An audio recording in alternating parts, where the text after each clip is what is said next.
Hi, my name is Alisa. I'm 28 years old, the forgotten middle child. For 6 years, I paid every bill, every crisis, every so-called emergency. Medical debts, roof repairs, car troubles. My wallet was always the solution.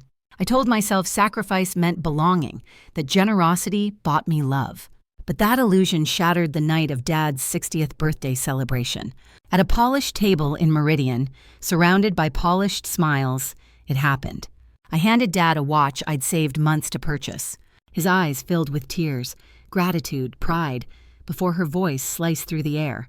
Mom leaned back in her burgundy dress, pearls glowing against cold skin. Her lips curved into something cruel as she delivered the fatal blow. "You're not even part of this family," she said, almost laughing. The restaurant hushed, forks frozen, my world collapsing with one sentence. In that moment, I felt every sacrifice mocked, every effort erased. The mother who raised me had torn away my place at her table. And I realized the truth. Money couldn't buy love that never existed. Before I reveal what happened after that cruel night, please hit subscribe, drop a comment telling me where you're watching from, and stay with me as I share how betrayal became freedom. Growing up between two brothers shaped me more than I ever realized. Tom, 3 years older, was golden, football star, charming, Mom's eternal pride. Gary, 2 years younger, was the baby, forgiven before he even apologized. And me? I was just Alisa, the one stuck between their shadows. I studied hard, desperate for validation, chasing approval like air to breathe. Report cards with straight A's stacked high, debate trophies lined my bedroom shelves. Yet every achievement was greeted with half-hearted praise, always followed by comparison. "Alisa's smart," Mom would say, "but Tom's the real leader. Gary's more gifted." I learned early that excellence would never be enough in her eyes. Still, I pushed harder, believing one day I'd earn equal love. By 15, the financial cracks in our family had already begun to show. Dad's construction business stumbled through recession and bills piled higher each month. I remember hushed conversations at the kitchen table, tension staining the air. Mom sighing, Dad rubbing his temples, both of them fearing collapse. That was the moment I decided. I'd study finance, I'd save us. While Tom enjoyed college life and Gary coasted, I worked and studied. Weekends at the diner, pouring coffee for strangers, saving every spare dollar. Evenings buried in textbooks, chasing scholarships that might lighten our load. The reward came senior year, a full scholarship to State University's finance program. Dad beamed with pride, and for once, Mom called me brilliant. But even then, she added qualifiers, small cuts disguised as casual truth. "Alisa's brilliant, but not like Tom. He leads. He inspires people." Or, "She's diligent, but Gary has that natural charm she'll never match." Those words etched into me, reminders that I was always second best. In college, finance came alive in my hands, numbers weaving their logic. By junior year, I was tutoring peers, interning at a local investment firm. That's when the first call came. Dad's truck broke down, repairs impossible. I didn't hesitate. I sent $500, money meant for my textbooks. 2 months later, another call. Unexpected medical bills needed urgent coverage. Then the mortgage. Then Gary's car insurance. Then groceries. Then heating bills. By senior year, half my paycheck flowed home before I touched it. While my roommates partied, I worked double shifts to keep everyone afloat. I told myself it was temporary, just until graduation, just until I stabilized. But after I landed my analyst job, the requests only grew louder. Dad's new truck? I paid. Roof repairs? I paid. Furnace replacement? Me. Gary's tuition, Tom's emergencies, Mom's little extras, they all came to me. I lived in a tiny studio eating discount groceries, driving a 10-year-old Honda. Yet when family dinners happened, the restaurant bills landed quietly on my shoulders. Sacrifice became my identity. Generosity became my worth. Obligation replaced belonging.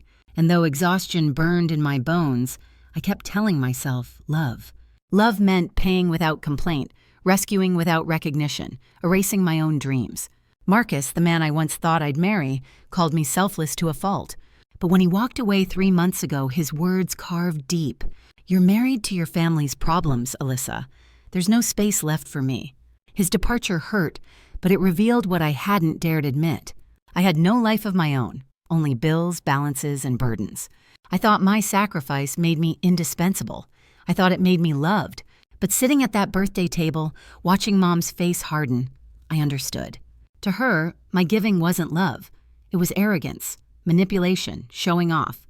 To her, I wasn't daughter, not truly, just the bank account in heels. She adored Tom for his charm, forgave Gary for his failures. But me? I was useful, not cherished. Needed for survival, not embraced for who I was. Nights in my lonely studio, I'd stare at cracked ceilings and wonder, did anyone love me for myself or only for my generosity? The silence that followed my transfers, the lack of thank yous, said everything. I wasn't daughter, I was provider, not family, just financial insurance.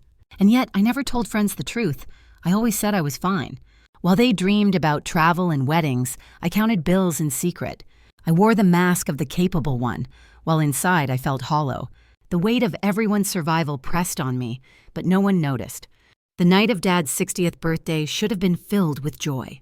I had arranged every detail, from flowers to wine to the private room. I wanted Dad to feel honored, to see that his sacrifices mattered. Instead, that dinner became the battlefield where years of tension erupted. At first, everything seemed normal. Small talk, polite laughter, the children giggling. But beneath the polished tablecloth, resentment began curling like hidden smoke. Mom's comments arrived softly, disguised as casual remarks, but aimed like knives. "Must be nice," she said, when I mentioned my recent promotion. Her smile didn't reach her eyes, her tone wrapped in sugary disdain. "You have extra money to throw around since you're single, responsibility-free." The words stung, but I bit my tongue, determined to keep peace. This was Dad's celebration, not the place for another family argument. Yet each course of the meal carried sharper edges with Mom's barbs. She spoke of Tom as the natural leader, Gary as the gifted. When my name surfaced, she twisted it into complaint or criticism. "Alisa's always been obsessed with money," she told the table, almost laughing. Tom chuckled, recalling my childhood spreadsheets, Gary adding fuel with jokes. The others laughed, but to me, each laugh sounded like rejection. I had sacrificed so much, but here I was, the family punchline. My cheeks burned, but I forced a smile, swallowing the bitterness down. The breaking point came with the gifts. Tom offered Dad a book and shirt, Gary a framed photograph. The kids presented handmade cards that made Dad's eyes soften with pride. When it was my turn, I slid the velvet box across the table. Dad's breath caught when he opened it, seeing the Omega Seamaster inside. His eyes welled with tears, his hands trembling as I fastened the clasp. "Alisa," he whispered, voice thick with gratitude. "This is too much, too beautiful." For a fleeting second, warmth filled my chest. Recognition, appreciation, belonging. But then I saw Mom's expression harden, lips pressed into a tight line. Her gaze was sharp, calculating, like a storm gathering on the horizon. And then she struck. "Well, when you don't have a husband or children," her words dripped with venom, "you can spend on whatever you want." The table froze. Dad tried to intervene, but Mom wasn't finished. "You've always been very good at buying affection, Alisa," she sneered. The laughter died. Even Gary's grin faltered as silence spread like wildfire. My chest tightened, breath shallow, humiliation flooding me in front of everyone. 6 years of sacrifice erased in a single accusation. 6 years of covering their debts, bills, and emergencies dismissed as vanity. I searched the faces around me, desperate for someone to defend me. But Tom stared at his plate, Gary sipped his wine, Sarah hushed the children. No one spoke. Not one person stood between me and her cruelty. It was as though my role as provider had made me disposable, unworthy. I felt rage ignite deep within, mixing with heartbreak until it burned. The mother I had saved countless times was now branding me pathetic. I wanted to scream, to list every dollar, every sleepless night, every sacrifice. But I forced myself still, gripping my wine glass like an anchor. Mom's eyes glittered with triumph, as if she had finally unmasked me. In her mind, I wasn't a daughter. I was a checkbook in heels. The air thickened with shame, my throat aching with unshed words. Dad's birthday cake arrived, candles flickering, children singing, but my joy was gone. Every laugh, every clap sounded hollow, muffled under the weight of betrayal. I sat there, smiling mechanically, while inside my heart was shattering. By the time dessert was served, I wasn't daughter, sister, or provider anymore. I was the outsider, the stranger, the woman who didn't belong. And with every cruel word, every silent witness, I was being pushed out. Out of the family, I had bled myself dry to hold together. As forks scraped plates and conversation limped along, I felt the walls close in. The restaurant's warm light blurred, the clinking glasses like distant echoes. I replayed every late-night transfer, every weekend spent calculating their bills. Each sacrifice that once felt noble now twisted into evidence of my foolishness. I glanced at Dad, hoping for rescue, for a word of protection. But his lips stayed pressed shut, his eyes fixed on the tablecloth. It wasn't just Mom's cruelty that gutted me. It was his silence, too. The silence of a man I had saved, yet who would not save me. Even Tom, once the golden boy, sat stone-faced, unwilling to interfere. Gary fidgeted but said nothing, terrified perhaps of losing his safety net. And in that suffocating stillness, I realized the truth with brutal clarity. They didn't see me as family. They saw me as convenience. All at once, rage and grief tangled inside me like barbed wire. I clenched my fists under the table, nails digging crescents into my palms. If I spoke now, I'd explode, tearing apart Dad's birthday completely. So I swallowed the fire, burning myself to protect everyone else's peace. But inside, something irreversible cracked. This wasn't just about one dinner, one cruel sentence, one humiliating night. This was years of love unreturned, years of sacrifice taken for granted. And with Mom's words still echoing, I knew I could never go back. The words kept echoing. You're not even part of this family. They rolled through my head like thunder, louder than the clinking glasses. For years I had endured comments, swallowed insults, accepted dismissals in silence. But this time something inside me shifted, something that would not bend. I stared at the half-empty glass of wine in my hand. The ruby liquid swirled like the blood of every sacrifice I'd made. Rent checks, hospital bills, car loans, mortgages, it all lived in that glass. And suddenly, instead of shame, I felt a rising clarity burn. Mom leaned back, smug, expecting my tears or an apology to follow. She didn't understand that this time I wasn't going to absorb her cruelty. I set my glass down with a calmness that felt foreign, dangerous. The table quieted, everyone sensing the storm shifting in my direction. You're right, Mom, I said, my voice steady as a blade. If I'm not part of this family, then stop asking me for money. The words landed like a slap, shattering the silence more than any scream. Gasps rippled across the table. Tom's fork clattered, Gary's wine nearly spilled. Dad's eyes widened, panic flashing across his weathered face. Sarah pulled the children close, whispering as if shielding them from fire. But I wasn't fire. I was ice, finally crystallized after years of melting. Mom blinked, her confidence faltering for the first time that evening. Don't be ridiculous, she snapped, her voice sharper now, losing its polish. You can't just abandon your family over one little comment I made. One little comment? I repeated, leaning forward, my hands gripping the table. That wasn't one comment. That was the truth you've been waiting to say. I felt heat rising in my throat, but my words grew colder still. For 6 years, I've covered every shortfall, every emergency, every indulgence. I turned my gaze toward Tom.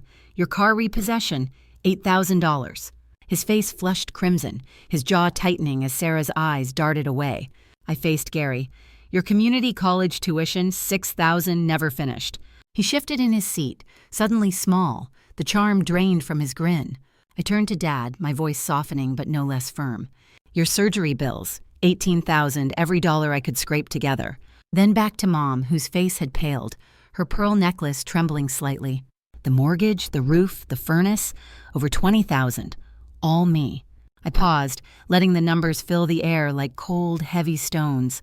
This dinner tonight, $350, paid by someone not family. The silence in the restaurant grew absolute, other diners straining to listen. I could feel dozens of eyes on me, but I no longer cared. This wasn't about shame anymore. It was about truth, raw and undeniable. I'd been silent too long, and silence had nearly destroyed me. Mom tried to recover, her voice brittle, desperate. You see? You keep score. You track every penny like some accountant. That's not love, Alisa. That's control. Her words dripped with venom, but her mask was crumbling. I leaned back, folding my arms, my voice calm but unrelenting. No, Mom.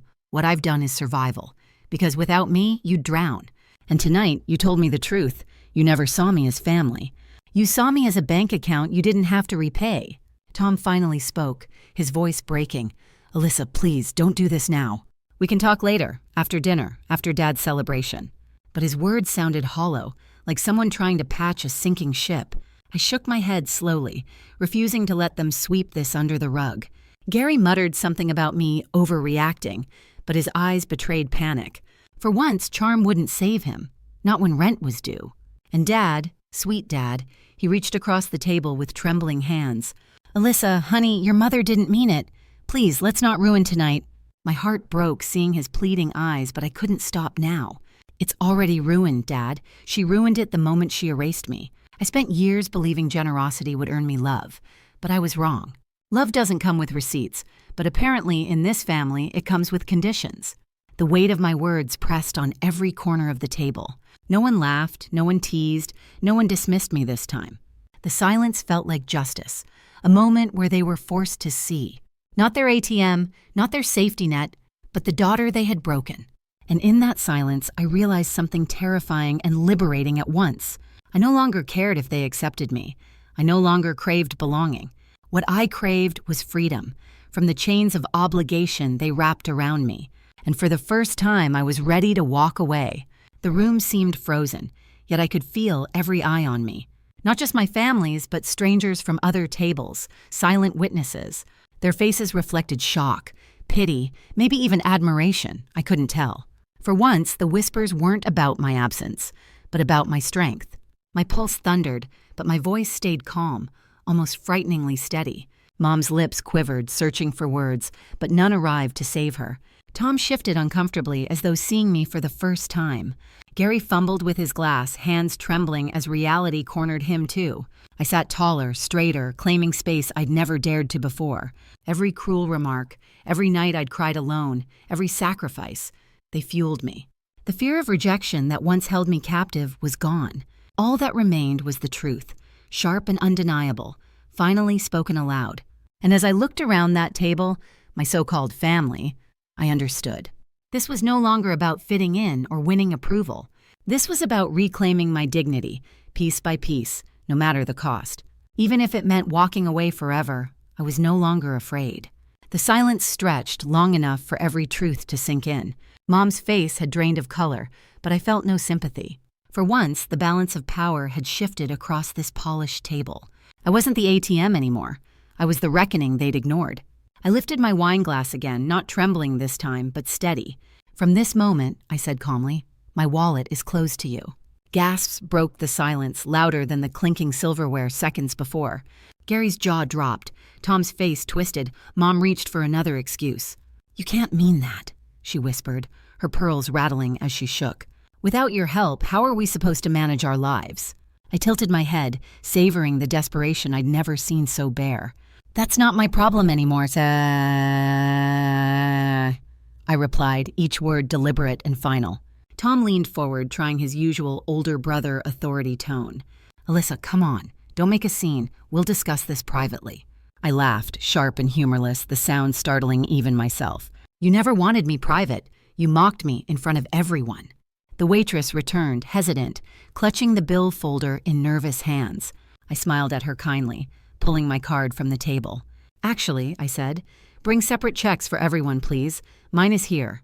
The shock on their faces was more satisfying than any dessert could be. Gary sputtered first, half laugh, half whine. "You're kidding, right? I'm broke." "Then maybe," I said, "it's time to get a real job." His mouth opened, closed, opened again, like a fish flopping out of water. For once, his easy charm couldn't conjure a lifeline from thin air. Sarah's eyes darted to Tom, who was turning crimson with embarrassment. "You've been leaning on me for years," I told him bluntly. "That car you drive, the house you claim as stability, funded by me. I'm not covering your failures anymore. You'll face them like an adult." Dad's voice broke in, soft, wounded. "Alisa, please, not tonight, not here." I turned to him gently, softer than I'd been with the others.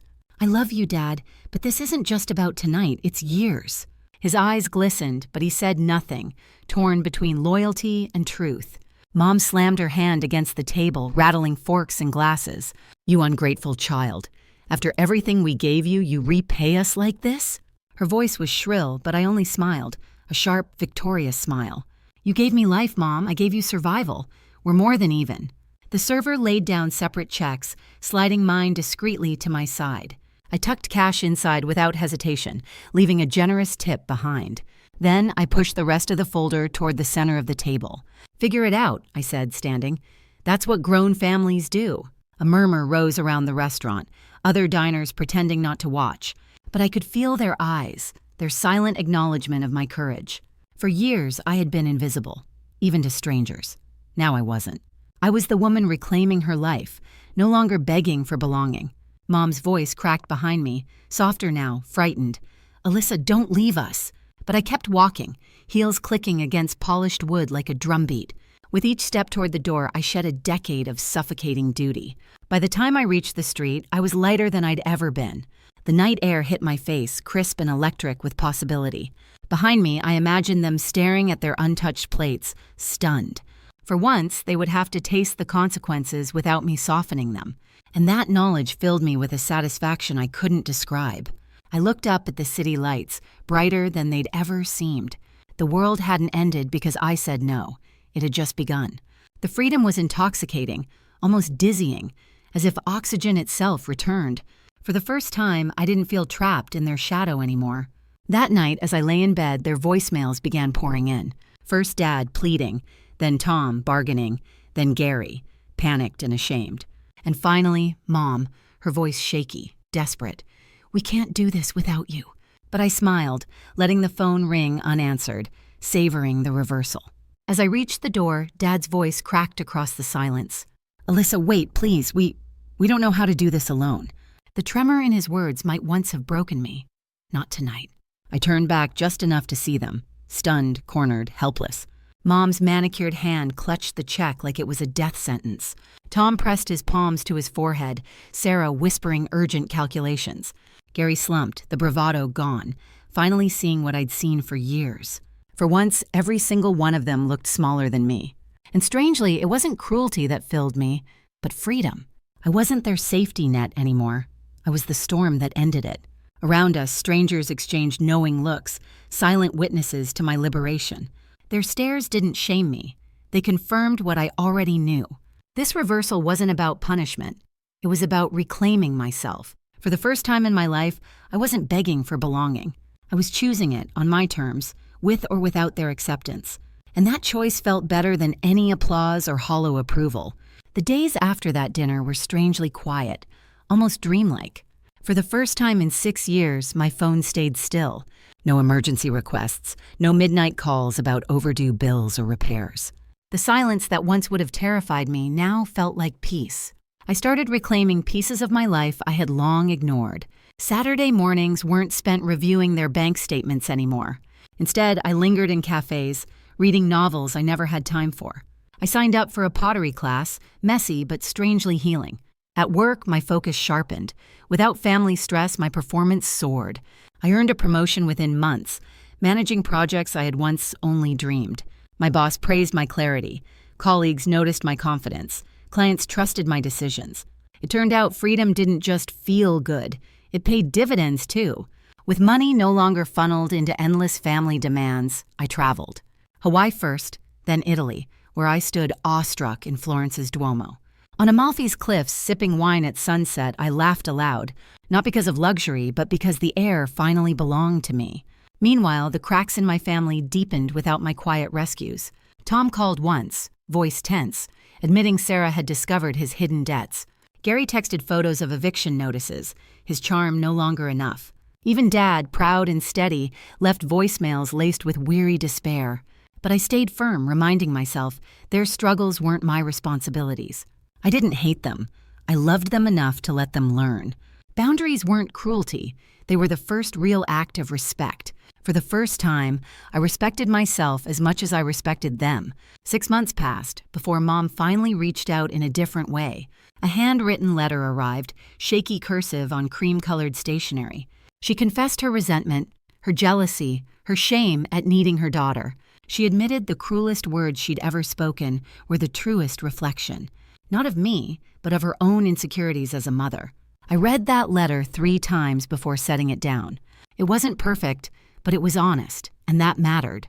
For the first time, she hadn't asked for money. She had asked for forgiveness, 2 very different currencies. Slowly, tentatively, we began again. Therapy sessions together, awkward at first. We sat in silence some weeks, choking on old patterns. Other weeks, we spoke with raw honesty, unmasking years of unspoken wounds. Mom didn't excuse herself. She listened, really listened, sometimes with tears. Dad softened too. Without my steady income, he'd been humbled. He took part-time consulting, learning to live within limits he once ignored. Tom found a financial counselor. Gary finally took a steady job. It wasn't easy, but for once, they were living as adults. 1 year later, we gathered again for Dad's birthday. Same restaurant, same table, but everything felt entirely different. The bill was split evenly, no secret card waiting underneath. Each sibling handed over their share, awkward but proud. When dessert came, Dad raised his glass with misty eyes. "To family," he said softly, voice trembling but steady enough. This time, no one rolled eyes or snickered. We echoed him honestly. I clinked glasses with Mom, who held my gaze with gratitude. Later, she pulled me aside near the window overlooking the city. "You were always the heart of this family," she whispered. I tried to deny it, but I see it now. Not because of your money, but because of your strength. Her words settled into me like warm light, filling old hollows. I didn't need her apology to validate me anymore. But hearing it, the recognition, the respect, was a gift of its own. I finally felt like a daughter, not an open wallet. Life kept moving forward, but lighter, freer, more balanced.